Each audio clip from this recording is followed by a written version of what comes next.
Former Malaysian Prime Minister Najib Razak has begun serving his 12-year jail sentence after the country's top court upheld his 1MDB-linked graft conviction. Now, yesterday's verdict was the first of 5 trials.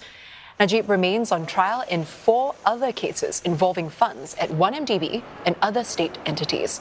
Despite the scandals, Najib has retained his popularity and remains influential within UMNO, which is now in power. And for more, Harrison Cheng, who is director at Control Risks, joins us live now from Singapore. Now, Mr. Cheng, the timing of the verdict was quite unexpected. Actually, many had assumed that it would only be out on Friday. So what do you make of the court case? And do you think it would have been a different outcome if Najib's defense team, as he said, was given more time to prepare? Thank you, Angela, for having me here today. I think more time for Najib wouldn't necessarily have changed the outcome. I think the tactics and the moves by Najib's legal team and lawyers over the past 2 to 3 weeks have shown that they likely knew they were running out of options. And so I think given that Najib's defense team chose not to issue any verbal or oral submissions, oral or written submissions in the past few days, the Chief Justice and the bench decided they had enough to rule on the appeal. And also, we know now that Najib is the first former Prime Minister to be jailed in the history of Malaysia's politics. What kind of impact do you think this will have on the country's political landscape?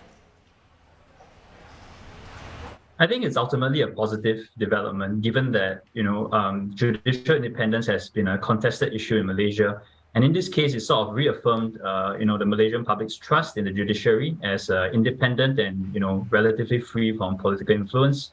And I think the judicial independence agenda is part of that MOU that was signed between Ismail's administration and the opposition.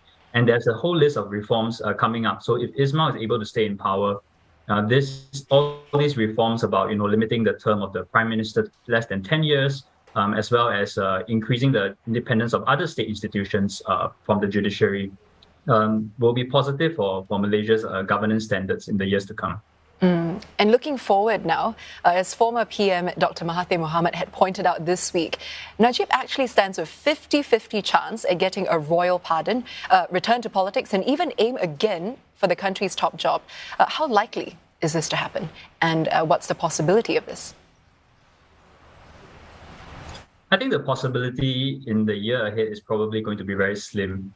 Najib still has quite a lot of other cases related to 1MDB, as mentioned earlier.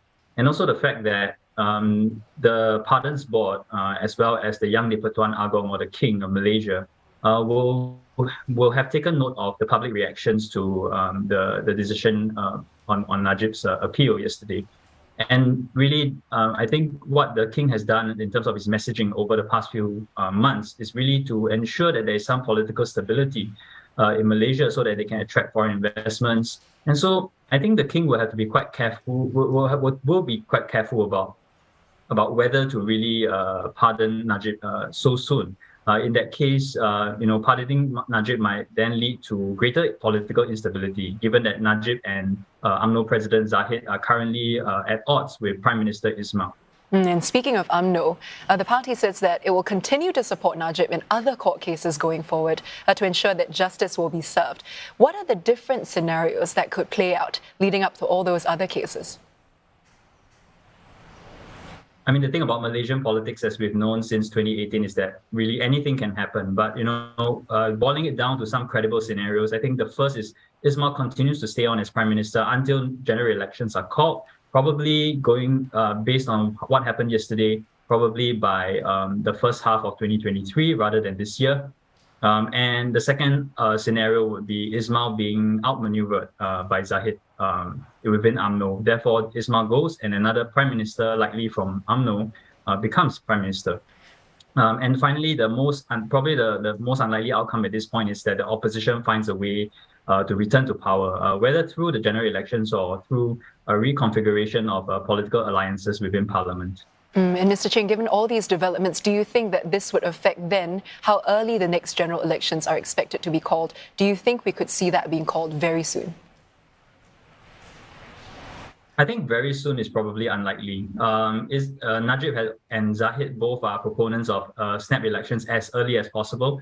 And we've seen, an urgent party meeting convened just 2 days before, and also an urgent party meeting convened today, probably to sort of garner support for snap elections. But Ismail, now that Najib is weakened because of the appeal being thrown out, or the appeal being ruled, Ismail now has the upper hand in delaying elections. Furthermore, there are other controversies such as the littoral combat ships controversy currently in Parliament, which Ismail has already said could delay elections. And finally, the economic uncertainty.